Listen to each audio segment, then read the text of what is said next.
the diamond mines. And so 3 years went by. Sarah's father wrote to her often, and Sara wrote loving little letters back to him. One day a very exciting letter arrived. Everybody in the school talked about it for days. "My friend," wrote Mr. Crewe, "has some mines in northern India, and a month ago his workers found diamonds there. There are thousands of diamonds in these mines, but it is expensive work to get them out. My friend needs my help. So, little Mrs. This was Mr. Crewe's special name for Sara. I am putting all my money into my friend's diamond mines, and one day you and I are going to be very rich." Sara was not interested in money, but a story about diamond mines in India was exciting. Nearly everybody was very pleased for Sara, but not Lavinia, of course. "Oh," she said, "my mother has a diamond. Lots of people have diamonds. What's so interesting about diamond mines?" "But there are thousands of diamonds in these mines," said Ermengarde. "Perhaps millions of them." Lavinia laughed. "Is Sara going to wear diamonds in her hair at breakfast, then? Or is it Princess Sara now?" Sara's face went red. She looked at Lavinia angrily, but said quietly, "Some people call me Princess." "I know that. But princesses don't get angry or say unkind things, so I'm not going to say anything to you, Lavinia." "To me, you are a princess," Ermengarde said to Sara later. "And you always look like a princess, in your beautiful dresses." Sara was a princess to another girl, too. This was Becky. She was a servant in Miss Minchin's school, and she was only 14 years old, but she worked all day, and sometimes half the night. She carried things upstairs and downstairs, she cleaned the floors, she made the fires, and she was always tired and hungry and dirty. She and Sara had very different lives. But one day Sara came into her bedroom, and there was Becky sleeping in a chair. "Oh, you poor thing," Sara said. Then Becky opened her eyes and saw Sara. She got up at once. "Oh, miss," she said. "I'm very sorry, miss. I just sat down for a minute and—" "Don't be afraid," said Sara.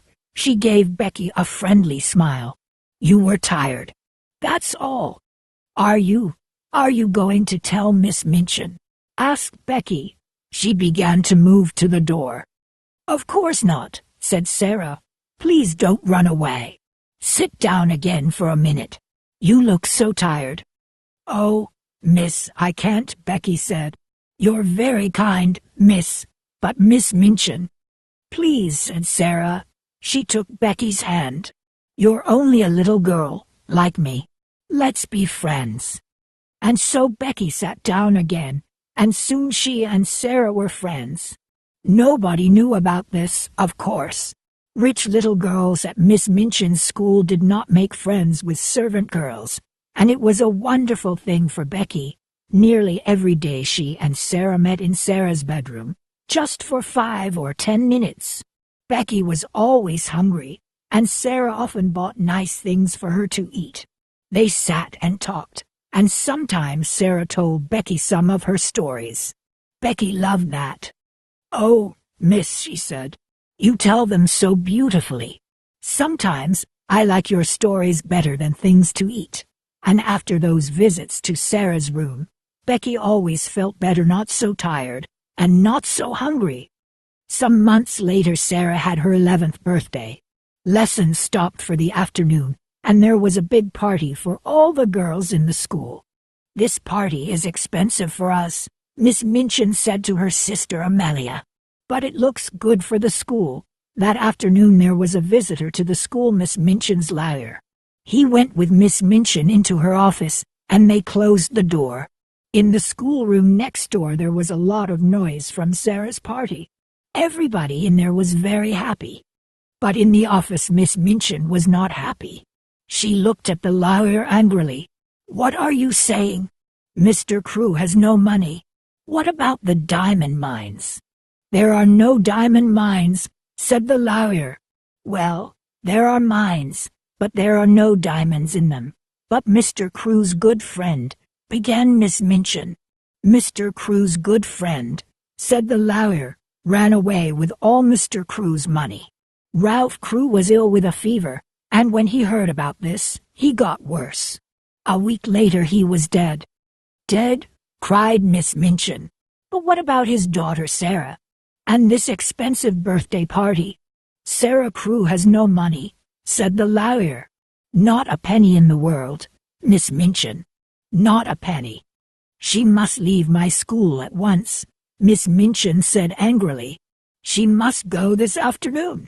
Where? Said the lawyer. Out into the streets. An 11-year-old girl. That's not going to look very good for your school, Miss Minchin. Miss Minchin's face went red. You can't put her out in the streets, said the lawyer. He stood up. But perhaps she can work for you.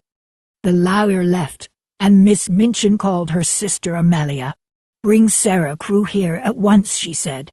2 minutes later Sara, in her beautiful blue party dress, stood in front of Miss Minchin. Have you a black dress, Sara? Miss Minchin said coldly. Yes, Miss Minchin, said Sara, but it's very small. Go and put it on at once, said Miss Minchin. Your father is dead. There were no diamond mines, and your father's friend ran away with all his money. You have nothing, not a penny. But I am going to be very kind to you. You can stay in my house, but now you must be a servant and work for your bread. You can sleep in a servant's room upstairs, next to Becky's room.